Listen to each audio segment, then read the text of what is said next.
ओम गुरुवे नमः। सजगरदार जोगी पीर धाम से जय गुरुओं पीरों की जय, जोगी नाथ की कहते हुए हम बाबा जी से इतनी कामनाएं क्यों बनाते हैं, या अपने राधे इष्ट से या सतगुरु से, इस बात पे प्रकाश डालेंगे। दो तरह के भक्त होते हैं, एक तो निष्काम भक्त जो कि बाबा जी के दर्शन, प्रेम, कृपा ये सब चीजें ही मांगते हैं। हमारे मोक्ष मुक्ति मिल जाए, 84 लाख योनियों से निकल आए, कट आए, सारे दुख निवृत्ति हो जाए, आनंद प्राप्ति मिले हो जाए इसी जन्म में। और एक सा काम जिनकी कामनाएं संसार के व्यक्ति वस्तुओं से रिलेटेड है, रज तम सत के त्रिगुणात्मक गुणों के कारण अपने अपने इंटरेस्ट, अपने अपने रुचि के हिसाब से अपनी अपनी कामनाएं या ज़रूरतें या जो भी हम सोचें कि इसी चीज़ में हमें परम सुख प्राप्त होगा, जब मेरे पास इस चीज़ की कमी है, पुत्र नहीं है, कोठी नहीं है, कारोबार नहीं है, नौकरी नहीं है, पैसा नहीं है, तो ऐसी कामनाएं बनाते हैं। ये साकाम भक्ति कहते हैं इसको। तो इसमें एक कामना पूरी होती है तो बड़ा खुश होते हैं, बाबा जी ने ये कर दिया कृपा। फिर नहीं होती, फिर कभी कोई हो जाती है, तो फिर सारी कामनाएं तो किसी की भी पूरी नहीं हो सकती। रावण के पास सोने की लंका थी, तब भी तृप्ति नहीं हुई। इंद्र के पास अप्सराएं हैं, कुबेर उसका सर्वेंट है। कुबेर का मतलब जितना सोचो उतनी दौलत कभी सामने, तब भी इंद्र को भी तृप्ति नहीं हुई। तो जब स्वर्ग तक के देवता, ब्रह्मलोक तक भी तृप्ति नहीं हो रही है, देवताओं तक की जो स्वर्ग के अंडर है, तो हमें किसी भी कामना को पाके तृप्ति, जब कितनी कामनाएं हमारी पूरी हो भी चुकी हैं। जब माँ के पेट से जब आए थे हम, तो तब से लेके अभी तक भगवान ने कितना कुछ दिया, पर तब भी हमें तृप्ति, सुख, शांति, प्रेम, आनंद नहीं मिला। तो विषय है कि बाबा जी के प्रति हमें इतनी कामनाएं की होती हैं। लखदाता जी हों, चाहे पौणाहारी हों, चाहे कोई आराध्य इष्ट हैं, चाहे सदगुरु हैं, क्योंकि हर कोई भी कर्म हो रहा है या कोई भी कार्य हो रहा है संसार में, जहाँ कुछ भी कोई भी कर रहा है, सो रहा है क्यों, थक गया हूँ मैं, सो के क्या मिलेगा, शांति मिलेगी, थोड़ा आनंद मिलेगा, अब सो जाता हूँ, अब उड़ जाता हूँ, अब चल लेता हूँ, अब ये कर लेता हूँ। हर जगह जितना भी कार्य हो रहा है दुनिया में, उसका कोई ना कोई कारण होता है। बोल रहे हो कोई कारण है, सो रहे हो कोई कारण है, उठे हो कोई कारण है, खा रहे हो कोई कारण है, भूख लगी, सो रहे हो कोई कारण है, नींद आ रही, इसलिए कोई रो रहा है कोई कारण है कि मर गया, कोई हंस रहा है कोई कारण है, उनके घर में कोई खुशी है। तो कोई भी कार्य बिना कारण के नहीं होता। ये बिल्डिंग है, इसका कारण क्या है, नींव जो भरी गई जिसके ऊपर इसको खड़ा किया। पेड़ का कारण क्या है, बीज। दही का कारण क्या है, दूध। इसका मतलब कोई भी कार्य जहां भी हो रहा है दुनिया में, वो बिना कारण से नहीं हो रहा, उसके पीछे कोई ना कोई कारण है। बैठ जाएंगे क्यों, थक गए हैं, खड़े खड़े खड़े हो जाएंगे क्यों, अब बैठ बैठ के थक गए। रोटी खाने लगे भूख लग रही है, सोने लगे शरीर रेस्ट मांग रहा है। तुम क्यों रो रहे हो, हमारा बेटा मर गया, तुम क्यों रो रहे हो, हमारे घर बेटा हुआ, तुम क्यों रो रहे हो।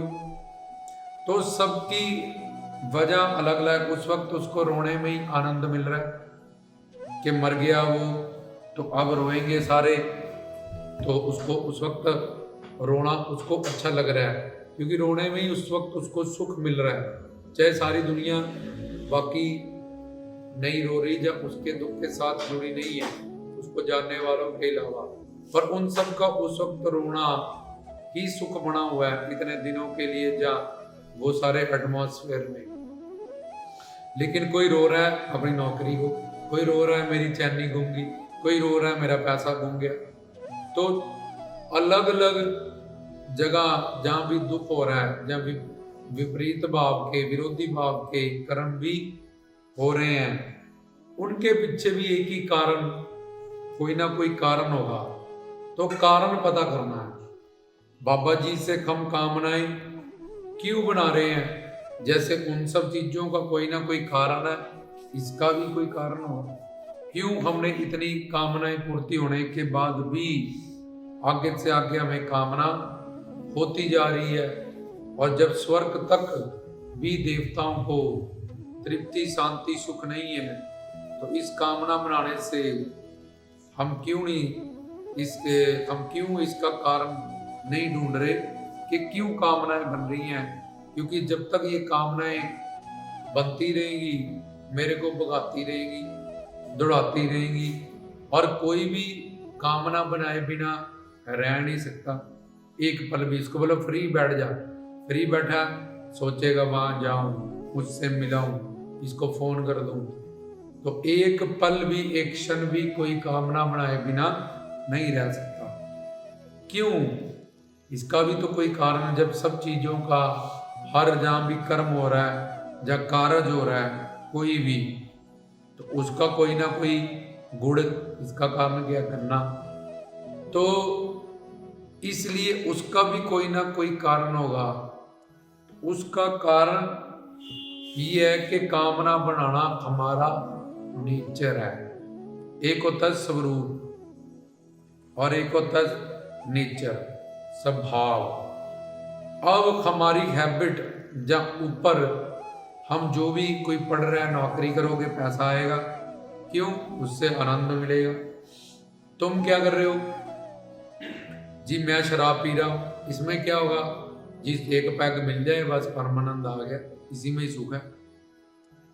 तुम क्या कर रहे हो? मैं जी चोरी करने जा रहा हूं। तुम क्या कर रहे हो? मैं अपने बच्चों के लिए ये कोई सामान लेके जा रहा हूं। तो कोई कुछ भी कर रहा है संसार में, तो उसको तुम और आगे तक ले जाओगे तो तुम्हें पता चलेगा उसको उसी में ही सुख मिलता है। जब वो सुख पाने के लिए तुम दुकान पे बैठे हो, क्यों बैठे हो? पैसा आएगा। पैसा खाओगे? नहीं, पैसों से सामान आएगा, सामान से इस शरीर को सुख मिलेगा, इंद्रियों को सुख मिलेगा, घर परिवार रिश्तेदारों को, जब मैं उनके लिए ऐसा करूंगा, ये बनाऊंगा, तो मेरे बच्चे जो मेरे वो है उनको सुख मिलेगा, तो उनके सुख में फिर मुझे सुख मिलेगा, क्योंकि उनके दुख में मुझे दुख भी मिलता है। तो इस तरह से जहाँ भी जो भी जितनी भी कामनाएं हो रही हैं, वो सुख शांति पाने के लिए ही हो रही हैं। हम बाबा जी से संसार में किसी एक का दूसरे से अंगूठा तक भी नहीं मिलता, लेकिन हर कोई बंदा, हिंदू, मुस्लिम, सिख, ईसाई, बौद्धि, जैनी, यहूदी, पारसी, बंगाली, नेपाली, कुछ को नर नारी, और ये 84 लाख के तरह के शरीर, जड़ चेतन ग्रंथियों में बंधे हुए। एक मच्छर को तुम पकड़ लो वो भी तड़प जाएगा, एक कीड़े को पकड़ लो वो भी तड़प जाएगा, क्योंकि उसका आनंद खराब हो जाएगा। तो इसलिए जहाँ जो भी कोई भी कर्म कर रहा है वो आनंद सुख शांति पाने के लिए ही कर रहा है। तो अब क्यों वो सुख शांति चाहता है?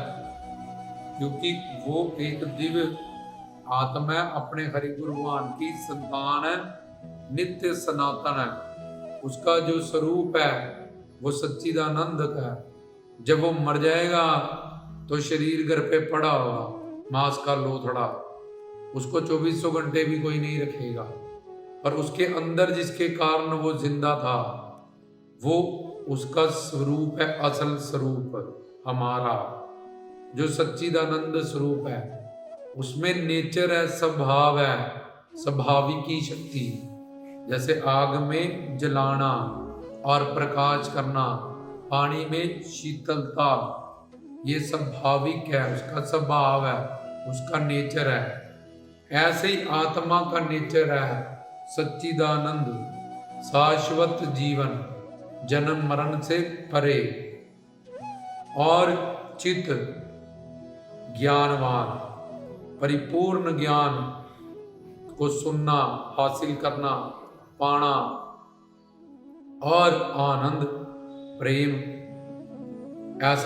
ऐसा आनंद, ऐसा सुख जो अनंत मात्रा के लिए हो, अनंत काल के लिए हो और प्रतिक्षण वर्ध हमेशा बढ़ता ही जाए, वो ऐसा आनंद पाता है। ये तीन जो उसकी कामना वो बना रहा है, वो इसलिए बना रहा है क्योंकि हर कार्य का कोई ना कोई कारण है। तो बाबा जी से इतनी सारे जो हम कामनाएं बनाई जा रहे हैं और कुछ पूरी हो रही हैं, कुछ नहीं हो रही, तो फिर डामाडोल होते हैं, अंधविश्वास इधर उधर भटकते हैं कि यहाँ कुछ नहीं है, त्रिपुटी बालाजी चलो, वहाँ कुछ नहीं है, वैष्णो देवी चलो, वहाँ कुछ नहीं है, शिरडी स्वामी चलो, वहाँ कुछ नहीं है, दरगाह पे चलो। क्योंकि हमें कारण और कार्य इस ज्ञान को नहीं समझा, मैं कौन मेरा कौन, इसको नहीं समझा। तो बाबा जी चाहे लखदाता जी हैं, चाहे पौणाहारी जी हैं, चाहे कोई और आराध्य इष्ट हैं, तो आगे से आगे जो हमारी कामनाएं होती हैं, सोचते सिर्फ ये लास्ट मिल जाए। तो आग में जब घी डालते हो आग दबती है, फिर भड़कती है। ऐसे ही एक कामना की पूर्ति होने के बाद लाखों कामनाएं और प्रकट होती हैं, और कामना पूरी होने पे हमें लोभ आता है। जहाँ लोभ आया वहाँ मोह आएगा, वहाँ अहंकार होएगा, और कामना ना पूरी होने पे क्रोध आएगा, क्रोध आते ही बुद्धि का नाश होएगा, हमारा सर्वनाश हो जाएगा। तो अब ये कामना तो इनबिल्ट है, एक दिन बनाई होती तो एक दिन छोड़ देते, ये तो इनबिल्ट हमारे अंदर बनी है, हमारा नेचर है। किसी का हैबिट बदला जा सकता है, जैसे बाहर में कोई तंबाकू खाने लगा, शराब पीने लगा, झूठ बोलने लगा, निंदा चुगली, माँ के पेट में बड़ा ज्यादा अपने शरीर को मोटा हो गया, बिगाड़ लिया। तो ये सब चीजें जो नेचर के हिसाब से हमने वात पित्त कफ को नहीं उसके हिसाब से चले, वो 148 लोग जो आते हैं वात पित्त कफ इस शरीर की प्रकृति को बिगाड़ने से, नेचर को। तो ये कारण है जो वो है कि हम सच्चिदानंद स्वरूप आत्मा है, और हमारा जो स्वभाव है, हमारा जो नेचर है, वो सच्चिदानंद स्वरूप है। तो कितनी भी हैबिट्स हमारी बदलने के बाद भी, संसार में कुछ भी पाने के बाद भी, हम अपना स्वभाव, अपना नेचर नहीं छोड़ पाए। इसलिए हम मरना नहीं चाहते, जन्म मरण से शाश्वत जीवन जाते हैं। तभी कोई मरने लगता है, बाबा जी मैं रोट चढ़ाऊंगी, मैं न्याय चढ़ाऊंगी, मैं इन्नी चौकियां बनाऊंगी, इसको बचा लो, इस पे कृपा करो। चाहे कोई बुढ़ा भी है, उसको कैंसर हो गया है, वो भी मरना नहीं चाहता। क्यों? क्योंकि वो शाश्वत है, नित्य सनातन है, एक आत्मा है। तो यही कामना, कोई मरने वाला है, फिर हम कहते हैं झंडा चढ़ाएंगे, बकरा चढ़ाएंगे, ये चढ़ाएंगे, वो चढ़ाएंगे, वो मरे ना, ऐसा कर बाबा जी कर दीजिएगा। तो जब पूरा नहीं है फिर अंधविश्वास में भटकते हैं, क्योंकि सारी कामनाएं तो पूरी होंगी नहीं, क्योंकि तुम्हारा प्रारब्ध बदलेगा। जब तुम्हारा लीवर खराब होगा तो तुम्हें सिंपल रोटी भी हजम नहीं होगी, तो मटर पनीर वगैरह तो क्या खाओगे।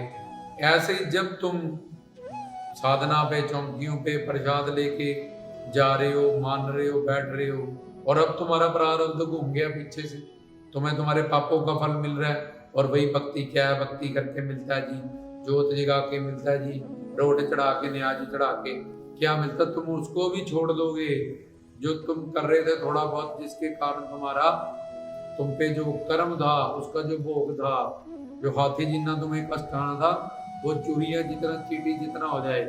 लेकिन तुमने सही ज्ञान, सही गुरु, सही प्रवचन नाम सुनने के कारण, जैसे बुखार हुआ तो पैरासीटामोल गई, गरीबी हुई तो पैसा चाहिए, अंधकार है तो लाइट जगाए, तो वो जो तुम उसका इलाज कर रहे थे चौकियों में जाके कीर्तन भजन सत्संग, ये चला जाए, तुम उल्टा और अंधविश्वास में भटक गए, और आगे से आगे काम भक्ति के कारण तुम्हारा विश्वास डामाडोल होता रहा, और तुम सारी जिंदगी दर दर भटकते ही रहे। तो ये कामना इनबिल्ट नेचर में है हमारी। सत्य मतलब हम कोई भी मरना नहीं चाहता, शाश्वत नित्य जीवन 84 लाख योनियों से हम निकलना चाहते हैं। और चित्त मतलब हम संसार में जितना भी ज्ञान प्राप्त कर रहे हैं जो हमने की है, ये शारीरिक ज्ञान है, संसारिक ज्ञान है, लेकिन आत्मा को रूहानी ज्ञान चाहिए। मैं कौन, मेरा कौन चाहिए, सत्संग क्या है, संत क्या है, मुक्त क्या है, मुक्ति क्या है, मोक्ष क्या है, ये सब चीजें, 3 शरीर क्या है, 4 दोष क्या है, 5 क्लेश क्या है। आत्मा ऐसा परिपूर्ण ज्ञान सुनना चाहती है। तो हमने जो ज्ञान दिया वो संसारिक है, शारीरिक है, इसलिए वहां भी कोई तृप्त नहीं है जब तक वो ब्रह्म नीचो ऊंच करे मेरा गोविंद। ब्रह्म की परिभाषा है कि जो उसके बारे में सुने, उसका ज्ञान प्राप्त करे, उसको भी वो बड़ा कर दे, खुद भी जो सबसे ज्यादा शक्तिशाली है, बड़ा है। तो इसलिए जो वो ये सबसे बड़ा ज्ञान आत्मा के अंदर जो परिपूर्ण ज्ञान सुनने की प्यास है, जब वो उसको मिलेगा तब वो तृप्त होगी। और तीसरा आनंद या प्रेम या सुख जो अनंत मात्रा एक बार मिल जाए तो फिर वो बढ़ता जाए, बढ़ता जाए, बढ़ता जाए, और अनंत काल के लिए हो। ये नहीं कि 2-4 साल या 1-2 मिनट का रोटी खाई पेट भर गया अब नहीं खाएंगे। रसगुल्ला खाने का दिल था, बर्फी खाने का दिल था, 1 खाया 2 खाया, अब नहीं चाहिए। बड़ा प्यासा था, पानी पी ले, अब नहीं चाहिए। बड़ा तरसा हुआ था उससे मिलने को, 1 बार मिल लिया, 2 बार मिल लिया, बस अब यार अपना अपना काम करो, कल्ले छोड़ दो।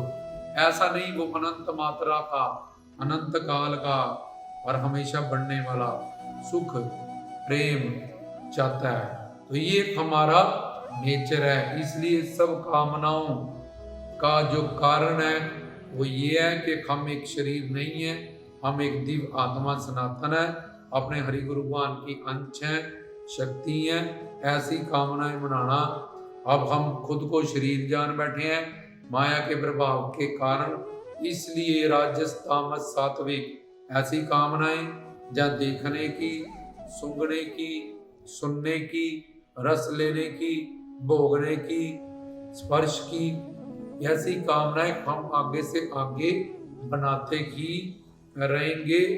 क्योंकि जब तक आत्मा को अपनी ये स्वाभाविक जो उसका नेचर है, उसका सच्चिदानंद स्वरूप हरि गुरु भगवान के पास जाके प्राप्त नहीं हो जाएगा। और ये सारी चीजें गुरु के पास मिलने वाली हैं, बाबा जी के पास मिलने वाली है, पर खुद को शरीर जानने के कारण अब शुरू में ही हो, जैसे 1 लाख को 0 से मल्टीप्लाई करोगे 0 हो जाएगा, 1000 को करोगे 0 हो जाएगा। इसलिए जब वो कर्ता कारण ज्ञान ही नहीं समझता तो संसार में कितनी भी कामनाएं बाबा जी उसकी पूरी कर दें, वो अतृप्त ही रहेगा, वो अशांत ही रहेगा। सुख शांति प्रेम आनंद का लवलेश भी उसको नहीं मिलेगा। थोड़ी देर उसको उस व्यक्ति वस्तु में सुख का अभाव होगा, फिर कम होगा, फिर खत्म हो जाएगा, फिर उल्टा होने लगेगा। तो इसलिए ये कारण है कि हम सच्चिदानंद स्वरूप हैं और हम कामना बनानी नहीं छोड़ सकते, क्योंकि हम उस सच्चिदानंद स्वरूप परमात्मा के अंश शक्ति संतान है। तो ये सत्य जीवन, चित्त जीवन, आनंद जीवन, ये चाहना हमारा नेचर है। और जब फिर तत्व ज्ञान हो जाएगा, समझ जाएंगे कि मैं कौन, मेरा कौन, तो यही जो कामनाएं इधर हम बना के चले हुए हैं संसार में, वही कामनाएं हमारी भगवान के दर्शन की, प्रेम की। क्योंकि हम में ज्ञान शक्ति है। जब हमें पता ये 20 का नोट है, ये 500 का, तो हम 500 का उठाएंगे। इस कंपनी में 8000 सैलरी मिलती है, 8 घंटे काम करके, इधर 80,000 मिलेगी, तो फिर हम उधर ही काम करेंगे। तो जब हमें ये ज्ञान कारण और कार्य का मिल जाएगा तो हमें पता चल जाएगा मैं कौन और मेरा कौन। फिर हम बाबा जी से उनके प्रेम, उनका दर्शन, उनकी कृपा, उनकी सेवा, यही 4 कामनाएं बनाएंगे, जिसके अंडर फिर सारी कामनाएं ऑटोमेटिकली आ जाती हैं और ईश्वर हमारा परम पिता है, उसको पता है हमें रोटी कपड़ा मकान चाहिए। सर्वज्ञ है, सर्वंतर्यामी है, इसलिए हमें जिन्ना मानव चोले में रोटी कपड़ा मकान की जरूरत है, हमें वो देता हुआ हमें हमारे भगवत प्राप्ति का लक्ष्य हरि गुरु भगवान के माध्यम से उस तरफ को चलाएंगे और हमें हमारी मंजिल प्राप्त होगी। तो ये कामनाएं, फिर कामनाएं होंगी ये चार। क्रोध होगा कि धिक्कार है मुझ पे, अपनी साधना पे बाबा जी को अभी तक मैं समझ नहीं पाया, उनका दर्शन मुझे नहीं हुआ, उनका प्रेम मुझे नहीं मिला, अभी तक भगवत प्राप्ति नहीं हुई, अभी तक शरणागति नहीं हुई, अभी तक सिमरन में मन नहीं टिका, अभी तक ज्ञान नहीं हुआ।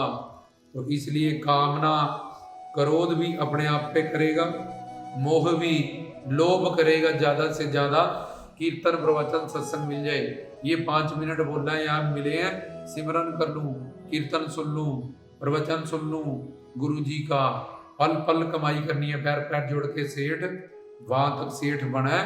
इसलिए मानव चोला क्या पता कब मर जाए, कब छिन जाए। तो लोभ भी उसको कीर्तन का, सत्संग का, कीर्तन का, दर्शन का, प्रवचनों का होगा।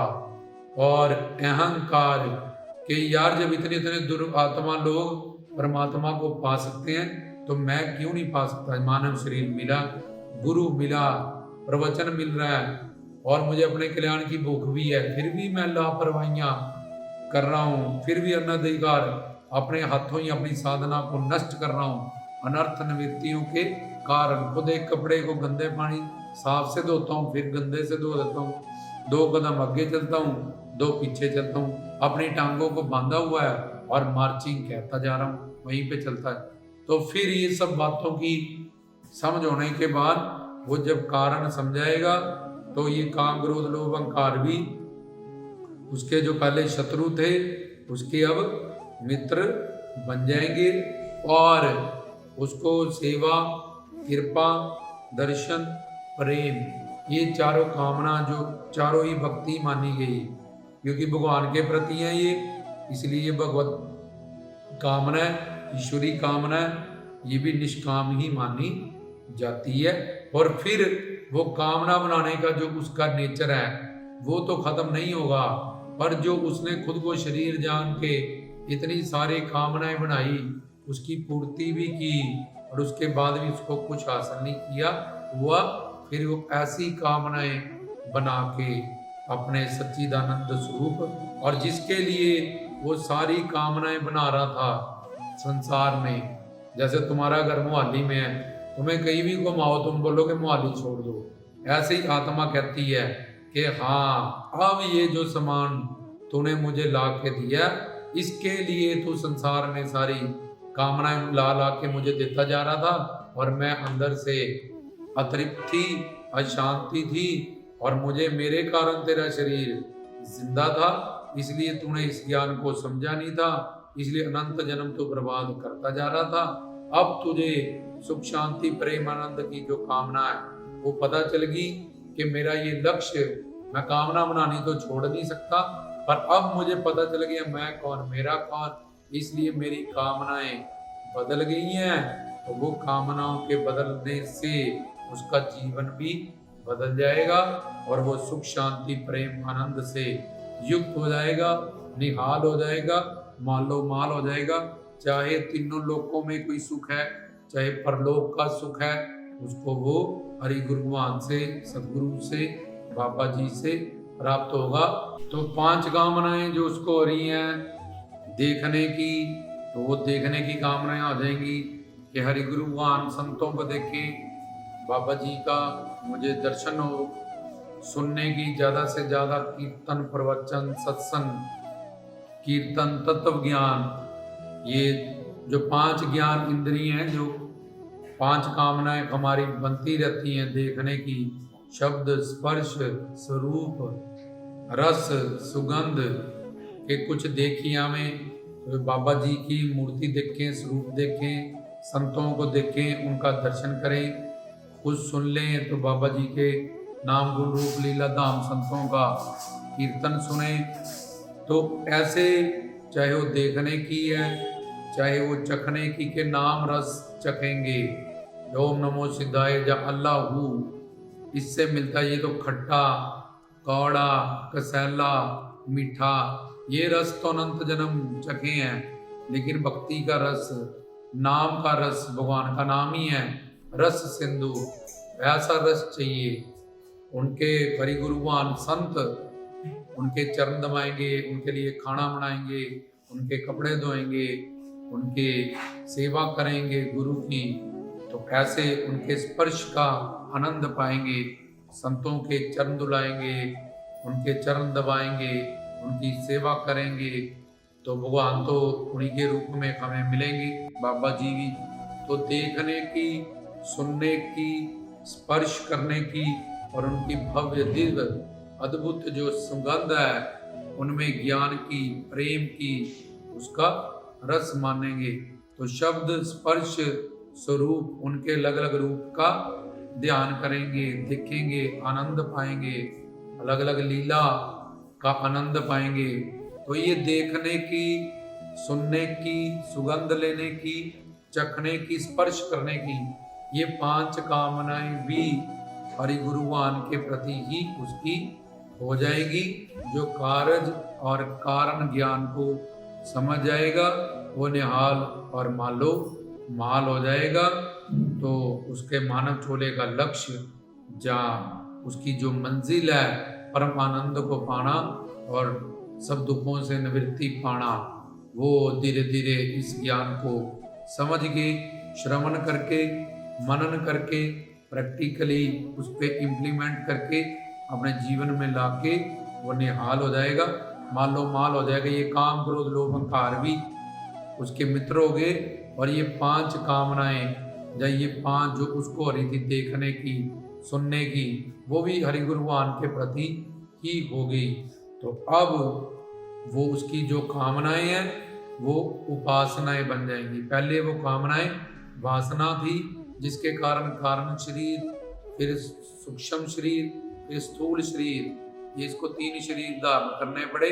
और अब वो जो कामनाएं उसकी ज्ञान सुन के तत्व ज्ञान को पक्का करके बनी, वो सच्चिदा आनंद स्वरूप की बनी, वो निहाल हो जाएगा, मालो माल हो जाएगा। बाबा जी से जुड़ना, सिंगी पहनना, पीरों की न्यासे चिराग करना, अपने राधे इष्ट सतगुरु से जुड़ना उसका सफल हो जाएगा। तो रामदास की तरफ से गुरुओं पीरों की, जोगी नाथों की जय कहते हुए सजे उतार।